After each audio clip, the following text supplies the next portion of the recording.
కంపెనీలో first supreme tea powder సమర్పించు mega it 70 ఈ స్పెషల్ కార్యక్రమంలో ఈ రోజు మనతో పాల్పంచుకోవడానికి ఒక స్పెషల్ గెస్ట్ వచ్చున్నారు.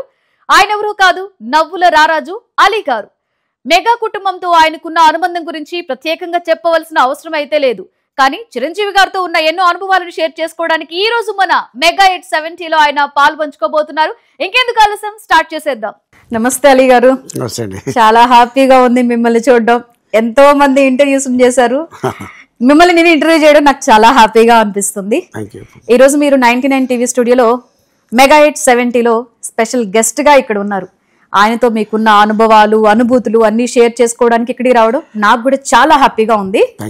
సో వీటన్నిటి గురించి మాట్లాడుకునే ముందు అసలు అలీ గారు అయితే అలీ గారిని ఫస్ట్ ఆఫ్ ఆల్, అలీ గారి ఫస్ట్ సినిమా ఏదంటే 80% అందరూ సీతాకోకచిలక కదా అంటారు.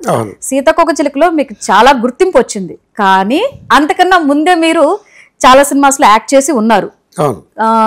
సో ఫస్ట్ మూవీ గురించి మీ మాటల్లో వినాలి అనుకుంటున్నాను. ఫస్ట్ మూవీ నాది పునాది రాళ్ళు. ఎస్. సో అప్పుడు సిమెంట్ చాలా పవర్ఫుల్ సిమెంట్ గట్టిగా బాగా చేసుకున్నాం. అండ్ పునాది రాళ్ళు తర్వాత శోభన్ బాబు గారు సినిమా, అది ఒక హిందీ మూవీ. ఓకే. ఆయన షమీ కపూర్ గారు యాక్ట్ చేశారు. బ్రహ్మచారి అని ఒక సినిమా, దాన్ని తెలుగులో తీశారు శోభన్ బాబు గారు, వాణిశ్రీ గారు. దేవుడు మావయ్య. ఓకే. ఆ తర్వాత రాజేంద్ర గారి డైరెక్షన్లో నిండు నూరేళ్ళు, మిద్దె రామారావు గారు ప్రొడ్యూసర్. 16 ఏళ్ల వయసు అయిపోయిన తర్వాత ఇమ్మడిగా తీసిన సినిమానే నిండు నూరేళ్ళు. ఆ తర్వాత సిరిమలే నవ్వింది. ఆ తర్వాత నిప్పులాంటి నిజం, విజయేంద్రమల గారు డైరెక్షన్, సిరిమలే నవ్వింది. నిప్పులాంటి నిజం డైరెక్టర్ గారు వచ్చి రాజేంద్ర గారు. అట్టాగా చేసే క్రమంలో యాక్చువల్గా సీతాకోకచిలకలో నేను కాదు, వేరే అబ్బాయిని పెట్టారు. డైరెక్టర్ గారికి ఎందుకో ఆయన సాటిస్ఫై లేరు. సో అందుకోసం మంచి హుషారుగా ఉంటే కుర్రోడు ఇంకా ఉంటే బాగుంటుందని డైరెక్టర్ గారు ప్రొడ్యూసర్ గారికి చెప్పడం. ప్రొడ్యూసర్ గారు అప్పుడు పీపీ కాల్ అని ఉండేది, సెల్ ఫోన్ లేని రోజుల్లో. ఓన్లీ మా ఇంట్లో కూడా ఫోన్ లేదు అప్పుడు. మా షాప్ పక్కన హోటల్లో ఉండేది, ద్వారకా హోటల్ అని. అక్కడికి ఫోన్ చేశారు. ఎందుకంటే రాయబండ్రి అనగానే ఆలీ తెలుస్తుంది అని చెప్పి ఫోన్ చేస్తే, మళ్ళీ 5 గంటలకు చేస్తాం, వాళ్ళు ఎవరన్నా రమ్మని చెప్పండి అంటే వాళ్ళు వచ్చి చెప్పి వెళ్ళారు. సో వాళ్ళకి ఆ ద్వారకా హోటల్ వాళ్ళకి 3 థియేటర్స్ ఉండేవి రాజమండ్రిలో, రంభా, ఊర్వశి, మేనక. ఓకే. అవి ఏసీ థియేటర్స్ ఆ రోజుల్లో. చిరంజీవి గారి సినిమా ఏదైనా రిలీజ్ అయిందంటే ఆ థియేటర్లో రిలీజ్ అవుతాయి ఎక్కువ అప్పట్లో. సో అట్టాగా సీతాకోకచిలకలో నేను యాక్ట్ చేయడం, అవార్డు రావడం, ఆ సినిమా పెద్ద హిట్ అవ్వడం, అప్పుడు ఆలీ ఎవరో తెలిసింది. సో అట్టాగా కెరీర్ అక్కడ నుంచి ఊపందుకుంది. ఎస్. ఇంకా ఆ తర్వాత నేను చైల్డ్ ఆర్టిస్ట్గా ఆల్మోస్ట్ ఒక 150 నుంచి 160 మూవీస్ యాక్ట్ చేశాను. Okay, great. ప్రతి చైల్డ్ ఆర్టిస్ట్కి ఒక గ్యాప్ ఉంటుంది. ఆ గ్యాప్లో ఇంటికి వెళ్ళాలా, ఇక్కడే ఉండాలా అనేది ఉండేది.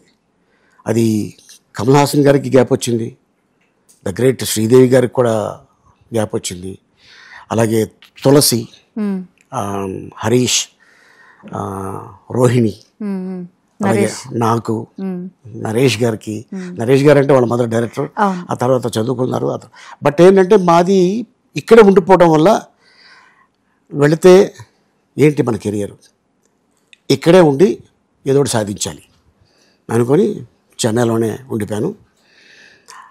నాకు ఒక 14-15 ఆ ఏజ్లో నేను నడుచుకుంటూ వస్తున్నా. ఒక రెడ్ కారు, నెంబర్ 1 సర్ర నా ముందు నుంచి వెళ్ళింది, ఆగింది, మళ్ళీ వెనక్కి వస్తుంది, అలాగే గ్లాస్ దిగింది. అంటే అది ఎలా ఉందంటే ఒక చిన్న సినిమా సీన్లా ఉంటుంది. అది సినిమాటిక్గానే ఉంది మీరు చెప్తుంటే కూడా. నేను ఆగాను, నేను ఇక్కడ ఆగాను, కారు వచ్చింది ఇలాగా, అద్దం దిగింది.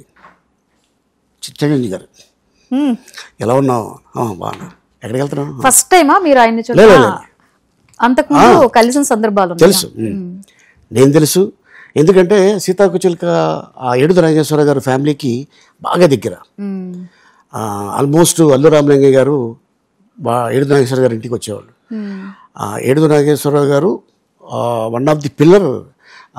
అల్లు రామలింగయ్య గారు వాళ్ళ అమ్మాయిని చిరంజీవి గారు మంచి అబ్బాయికి ఇచ్చి మన అమ్మాయి చేస్తే ఎలా ఉంటుంది అని ఒక ఆలోచన చెప్పడం ఏడుదు నాగేశ్వరరావు గారు, అల్లు రామలింగ గారికి ఓకే ఎవరు వీళ్ళ ఫ్యామిలీ వీళ్ళ బ్యాక్గ్రౌండ్ ఏంటి అన్ని తెలుసుకొని ఓకే చేసి, సో అట్టగా పరిచయం ఉన్న ఫ్యామిలీ ఏడుదు నాగేశ్వరరావు గారు. సో ఆ క్రమంలో అలాగా ఎక్కడికి వెళ్తానంటే లేదు ఆఫీస్కి వెళ్ళి వస్తున్నానంటే దక్కారు ఎక్కువ అన్నారు. ఎక్కాను, ఇంటికి తీసుకెళ్ళారు. సాయంత్రం 5:30-6 గంటల మధ్యలో అది, అప్పుడే షూటింగ్ ఫినిష్ చేసుకొని వస్తున్నారు. ఎక్కాను, ఇంటికి తీసుకెళ్లారు. జీడిపప్పు ఉప్మా ఆయన కోసం తయారు చేసి ఉంది. అది 2 కప్పుల్లో, ఆయనకో కప్పు నాకో కప్పు వచ్చింది. తిన్నా. చాలా రోజులైంది ఆవకాయ పచ్చడి తిన్నప్పుడు, ఆవకాయ పచ్చడితో. ఆ తర్వాత మంచి టీ, ఆయన ఎక్కువ టీ తాగుతారు, నాకు కూడా మంచి టీ తెప్పించారు, తాగా. ఆ తర్వాత ఇంకేం చేస్తున్నాం అన్నారు. ట్రయల్స్లో ఉన్నాను, నేను కూడా నీలాగే ట్రయల్స్లో ఉన్నాను. అప్పట్లో వస్తుంది, ప్రతివాడికి ఒక టైం వస్తుంది అని చెప్పారు. ఉంటానన్నా అని వచ్చేసాను. ఆ తర్వాత ఎమ్మెల్యేలో నేను హీరో అని తెలవగానే, నాకు చెక్కు రాగానే చిరంజీవి గారి షూటింగ్ ఎక్కడ జరుగుతుందో కనుక్కొని పద్మాలయ స్టూడియోలో సాంగ్ జరుగుతుంది.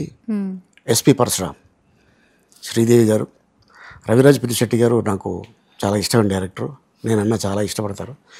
సో వీళ్ళందరూ అక్కడే ఉన్నారు, నాకు కావాల్సిన వాళ్ళందరూ అని చెప్పి వెళ్ళి చెప్పగానే వెరీ గుడ్, గుర్తుందా నీకు అన్నారు.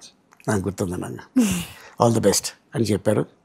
ఆ తర్వాత ఇంకా అక్కడి నుంచి ఆల్మోస్ట్ ఇప్పటికీ 1265 సినిమాలు అయిపోయినాయి, 6 భాషలు. Nice. Telugu, Tamil, Hindi, Malayalam, Kannada, Nepali. So and అంతేకాకుండా చిరంజీవి గారి కాంబినేషన్లో వస్తే చంటబ్బాయి చెన్నైలో జరుగుతుంది. చిరంజీవి గారే బ్రహ్మానందం గారికి పరిచయం చేసింది. అవును, ఆ సినిమా అప్పుడు. ఆ సందర్భం కూడా చాలా కామెడీగా ఉంటుంది కదండి. అలే బ్రహ్మానందం అని ఫేస్ చూసా, ఘాటు, 2-3 మర్డర్ చేసినట్లు లేడు. లేదులేండి అన్న, మనిషిని చూస్తే కొంచెం అలాగే ఉన్నాడు. బట్ అనగానే కట్ చేస్తే అసలు ఆహనా పెళ్ళంట ఆ సినిమా తర్వాత బ్రహ్మానందం గారు అసలు ఇండియన్ చార్లీ చాప్లిన్ చెప్పాలంటే. ఇప్పుడు కూడా ఎవ్రీ ఆల్టర్నేటివ్ డే ఎరా ఎక్కడున్నావు అన్నా వస్తానంటే ఒక 5 నిమిషాలు కూర్చుందాం, ఇలా ఉంటుంది మా బాగుండి. చిరంజీవి గారికి బ్రహ్మానందం గారు అంటే చాలా ఇష్టం. ఎక్కడ కనిపించినా కూడా ఇక అందుకోసం రీసెంట్గా వాళ్ళ అబ్బాయి ఆడియో ఫంక్షన్కి కూడా టక్కని రావటం అండ్ అలా పరిచయం. ఆ తర్వాత సినిమాలు యాక్ట్ చేయటం. ఒకరోజు లేడీ గెటప్లో ఒక వ్యక్తి కూర్చొని ఉన్నారు అక్కడ చంటబ్బాయి టైంలో. నేను వెళ్ళి ఎవరి హీరోయిన్ కొత్త అమ్మాయి అనుకున్నా, దగ్గరికి వెళ్ళా. చూస్తే లేడీ గెటప్లో చిరంజీవి గారు కూర్చొని ఉన్నారు. సాంగ్లో ఉంటారు, ఆ సాంగ్లో చంటబ్బాయిలో. ఆ తర్వాత యముడికి మొగుడు అరకు వ్యాలీలో షూటింగ్. మేము చెన్నైలో చేసాం, వైజాగ్లో షూటింగ్ చేసాం. తర్వాత అరకు వ్యాలీలో ఫైట్ జరుగుతుంది. బస్సులో మేము ఉంటాం. అంటే కష్టజీవి అని అప్పుడు నిజంగా నాకు అనిపించింది. ఎస్, అంత సులభంగా ఎవరికి స్టార్డమ్ రాదు. బస్సులో మన హ్యాండిల్ పట్టం కదా, 2 హ్యాండిల్స్ ఉంటాయి, అది చాలా దగ్గరికి ఉంటాయి. బస్ అనేదే ఇంత ఉంటుంది. ఇటు కుర్చీలో ఇటు ఉంటాయి కూర్చోడానికి, ఇటు చైర్స్ ఉంటాయి, మధ్యలో హ్యాండిల్ ఉంటుంది. అందులో అవతల వ్యక్తిని కొట్టి ఈ 2 చేతుల మధ్యలో నుంచి ఇలాగా టర్న్ అయ్యి దిగి వెనకాల వాళ్ళని అటాక్ చేయాలి. ఇది షూటింగ్ చేస్తున్నాం. షూటింగ్ చేస్తుంటే అంటే దిగేటప్పుడు చైర్ తగిలి టేక్ కట్ అయింది. మళ్ళీ ఇలా వెళ్తున్నప్పుడు ఈ చేతిలో నుంచి ఈ కాలు వచ్చింది, దిగడం కష్టం. ఇలాగ 3 టేకులు అయిన తర్వాత కింద నుంచి ఒకడు కామెంట్ చేశాడు, హరి ఇది కూడా చేయలేకపోతున్నాడు అన్నాడు. అని చూసి రే దారా నువ్వు చేయి అన్నారు. పారిపోయాడు. ఆ కష్టం అనేది ఒక యాక్టర్కే తప్ప చూసేవాడికి తెలియదు. అవును. అంటే మేబీ కష్టపడితేనే ప్రతివాడికి ఫలితం దొరుకుతుంది, కానీ అంత స్టార్డమ్ వచ్చిన తర్వాత కూడా ఇంకా కష్టపడాలి అనే ఆలోచన నిజంగా హ్యాట్స్ ఆఫ్ చెప్పాలి. ఇప్పుడు కూడా స్టిల్ సాంగ్ షూటింగ్స్లో కానీ, ఫైట్ సీన్లప్పుడు కానీ, సీన్స్ చేస్తున్నప్పుడు కానీ ఉక్కబోస్తుంది, చిరాగ్గా ఉంది అని ఎప్పుడు ఫేస్లో కనిపించదు. ఆయనది ఎప్పుడు కూడా ఒకటే ఆలోచన ఏంటంటే, నాకు ఈ సబ్జెక్ట్కి నన్ను ఎన్నుకున్నారు, నేను న్యాయం చేయాలి. That's it. అదే కాన్సెప్ట్. ఊరికే అయిపోరు కదా మరి మెగాస్టార్లు. సూపర్ నుంచి మెగాస్టార్ అంటే అది కష్టం, కష్టే ఫలి అంటారు కదా. భగవంతుడు నిజంగా ఆయనకి చాలా ఓపిక ఇచ్చాడు. అండ్ అందుకోసం ఇప్పుడు కూడా ఏ పాట వచ్చినా కూడా పిల్లలు ఆటోమేటిక్గా బాడీలో వచ్చేస్తుంది అది డ్యాన్స్.